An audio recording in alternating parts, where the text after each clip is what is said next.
Hello everyone, this is Geta Mozart. This video we're going to be going over how to trap your employees from different properties. Now this is a follow-up video to my 15 employee docs build. This is going to be just a real simple tutorial on how to get employees from different properties, and it's really mainly going to be handlers. So let's get right into it. Handlers here, that we got 5 here, got 1 on the steps and 1 under the steps. And a few back here. I want to do a few different examples, but they all work the exact same way. First thing you want to do, you want to hire a handler here at the docks, or whatever property you're using. I'm using the docks. So you can see all of these handlers are paid and working here. You don't have to pay them. I just had money in these lockers. Get these workers to where you want them in the property. So you can see I have them, you know, this could be like maybe a little mixing area that these are supplying. Maybe this Jason, you know, takes his storage rack upstairs. But yeah, whatever you want to set up or build, get all the handlers in the locations that they're going to be working at. And then all you got to do, select a handler with your without your clipboard, I'm sorry, and then transfer to a different property. Now this is where you need to make sure that you have enough space in your other properties. For example, we have like 10 handlers here at the docks. We have to make sure that there's 10 employee slots at other properties. So you can go ahead and send Deborah here to the barn.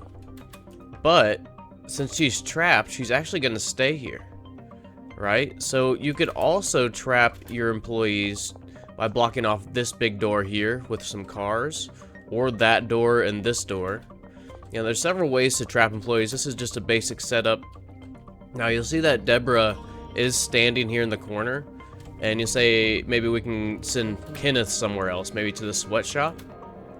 Let's see where Kenneth goes. Now you'll see Kenneth goes to this corner, and the reason that is I assigned Kenneth to the sweatshop, right? So he belongs to the sweatshop now. This is the closest location he can stand to the sweatshop. This is kind of something that I've noticed that they've done. Now Deborah here is assigned to the barn. The barn is way over that way, so she is standing in this corner. If that makes sense, yeah, that's why they're standing in different locations. Now, the last thing you have to do, trying to keep this quick, is all you gotta do is assign your new handler here a new locker. Now this is the kind of tedious part. You can teleport. You can teleport. I did this legitly in my normal world. But once you assign Kenneth to the actual locker, then you can pay him. And then we can go back to the docks. Not just teleport. Oh my gosh. Teleport docks. There we go. Go back to the docks and you can start assigning Kenneth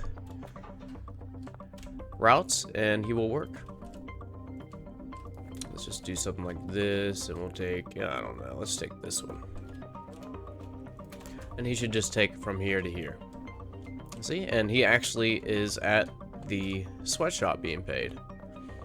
So yeah, no locker here, wrong property if you try to assign him a locker here or a station. Again, this only works for routes. And then the last little thing is a little bug that I found while doing this.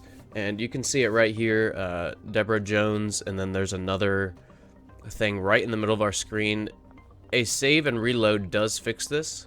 Save and reload does fix this, but I've noticed that it happens every time I relocate a handler. But yeah, I hope this was a good summary for you. Hopefully it was a quick little tutorial on how to get employees from different properties working at the property you're at. If you have any questions, feel free to leave them in the chat, or in the comments rather. Yeah, leave them in the comments and I'll try to get to those and answer all of them. Until next time, have a great day, and thank you for watching.